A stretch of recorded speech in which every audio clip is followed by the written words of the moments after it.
Kultum Ramadan, Ngabi Bias, ngaji bahas ilmu bersama bimbingan Islam.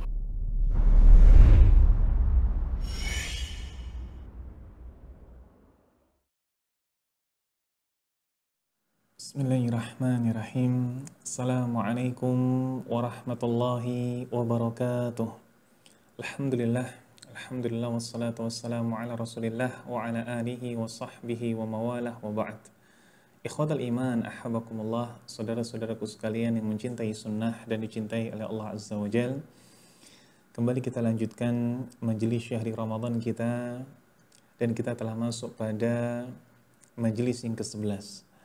Setelah pada pertemuan yang lalu kita membahas tentang adab-adab yang wajib, maka di kesempatan kali ini kita akan membahas tentang adab-adab yang sunnah. Apa saja adab-adab yang sunnah? Syekh Utsaimin rahimahullah menjelaskan setidaknya ada 5 poin. Poin yang pertama, di antara adab-adab sunnah yang dapat mengantarkan kita pada pahala sempurna dalam puasa Ramadan ini adalah santap sahur.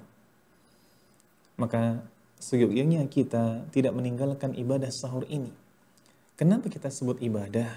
Karena Nabi SAW menganjurkannya. Maka sahur bukan hanya sekedar kebutuhan kita untuk melengkapi nutrisi di siang hari saat Ramadan. Tapi ketika kita niatkan ini untuk mengikuti sunnah Nabi SAW, yang mana beliau mengatakan, tasahharu fa inna fis sahuri barakah. Sahurlah kalian, karena di dalam sahur ada keberkahan. Dan kalau kita tinjau ulang, ketika keberkahan ini sudah diucapkan dan dijelaskan oleh para ulama, maka tidak ada makna yang mengartikan keberkahan selain dipenuhinya kebaikan. Dan sahur ini yang paling afdal adalah dilakukan di akhir waktu. Kenapa di akhir waktu? Ketika kita melakukan sahur di akhir waktu, setidaknya ada 2 kebaikan. Yang pertama, kebaikan karena beginilah yang dicontohkan oleh Nabi SAW dan juga para sahabat. Dalam sebuah riwayat disebutkan bahwa jarak antara sahur dan juga azan subuh kurang lebih sekitar 50 ayat, 50 ayat. Kalau kita telaah ulang dan kita lihat ayat-ayat dalam Al-Quran, surat yang genap 50 ayat adalah surat Al-Mursalat. Dan kalau kita lihat dan dengarkan murotal-murotal yang ada, yang bacaannya standar tidak terlalu cepat, maka membaca surat Al-Mursalat kurang lebih sekitar 5-10 menit. Inilah waktu sahur.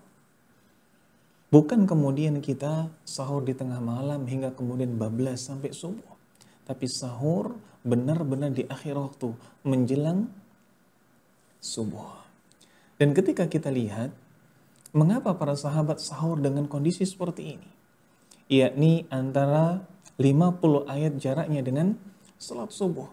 Karena memang para sahabat tidak berlebihan. Tidak seperti zaman kita sekarang. Ketika makan, di sana ada appetizer dulu, di sana ada main course dulu, baru di sana pun juga ada dessert. Ada berbagai macam lapisan dalam makan. Ada pembuka, makanan utama, dan juga penutup. Maka bersederhana dalam sahur, asalkan benar-benar mengikuti sunnah Nabi, niatnya benar-benar ittiba, insya Allah berpahala, dan insya Allah disitulah keberkahannya.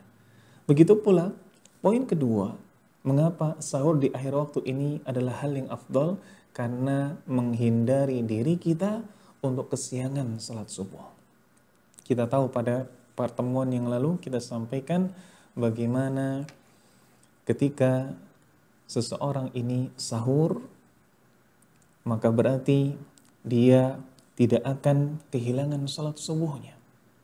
Sebagaimana kita sampaikan pada pertemuan lalu, tatkala orang-orang munafik ini berat dalam melakukan salat subuh, maka tindakan kita mengakhirkan sahur hingga mendekati waktu salat subuh. Sehingga setelah tetap sahur, lalu kita akhiri dengan dikumandangkannya azan subuh, dan kita pun langsung salat subuh.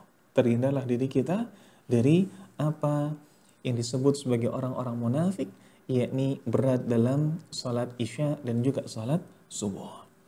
Adab yang kedua di antara adab-adab sunnah dalam mengarungi Ramadan kita adalah menyegerakan berbuka. Berbuka ini adalah momen-momen emas, momen-momen di mana kaum muslimin menghilangkan dahaganya. Dan di sini Nabi Shallallahu Alaihi Wasallam mengatakan, la yazalun nasu bi khair ma'ajjalul fitrah. Tidaklah manusia ini senantiasa dalam kebaikan selama mereka mensegerakan berbuka. Karena keberkahan selain hadir di akhir waktu sahur, di sana pun juga ada di momen-momen berbuka. Karena itu adalah nikmat dari Allah. Maka tidak layak bagi kita kemudian untuk menunda-nundanya. Segerakan berbuka. Jangan sampai berpikir bahwa semakin lama berpuasa semakin banyak pahalanya. Tidak layak demikian. Adab yang ketiga, yakni berbuka dengan kurma. Maka berbuka dengan kurma, insya Allah ini telah menjadi pengetahuan umum bagi kita akan sunnah Nabi Shallallahu Alaihi Wasallam di dalamnya. Dan disebutkan dalam hadis Nabi Shallallahu Alaihi Wasallam memiliki runtutan.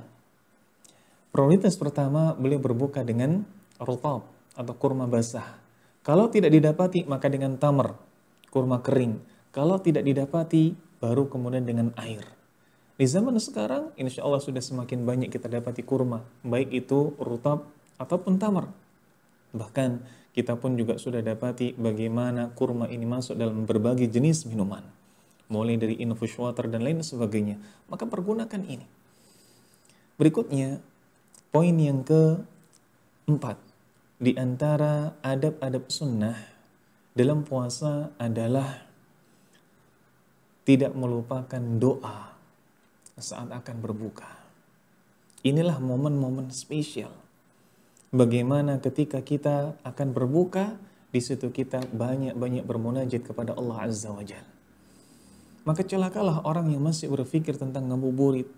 Ia menyia-nyiakan waktu emas, ia menyia-nyiakan momentum spesial untuk berpuasa.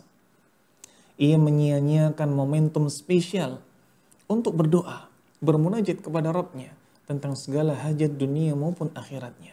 Gunakan ini untuk berdoa. Maka di antara hikmah ketika di zaman sekarang ada pembatasan sosial, ada lockdown, ada berbagai macam kendala. Dianjurkan social distancing, physical distancing. Ini adalah ibrah bagi kita semua agar kita lebih khusyuk lagi untuk berdoa menjelang berbuka. Hingga nanti kita akan dapati banyak di antara kaum muslimin di segala penjuru dunia. Ketika menunggu adzan akan menengadahkan tangannya ke langit dengan berdoa segala kekhusyukan hati. Berdoa dengan penuh kekhusyukan hati.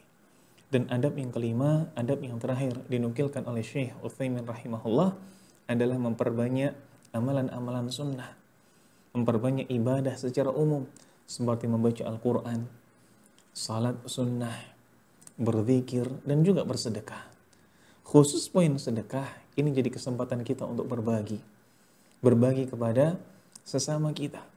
Di momen-momen yang mungkin sulit, di momen-momen yang mungkin banyak orang membutuhkan, maka berbagi untuk takjil, berbagi untuk iftar. Insya Allah inilah terbaik bagi kita semua. Semoga Allah menjaga kita dan menjadikan diri kita sebagai pribadi yang dapat memanfaatkan momentum Ramadan ini apapun keadaannya dengan semaksimal kemampuan kita semuanya. Akhirul kalam wa akhiru da'wanan alhamdulillah. Assalamualaikum warahmatullahi wabarakatuh.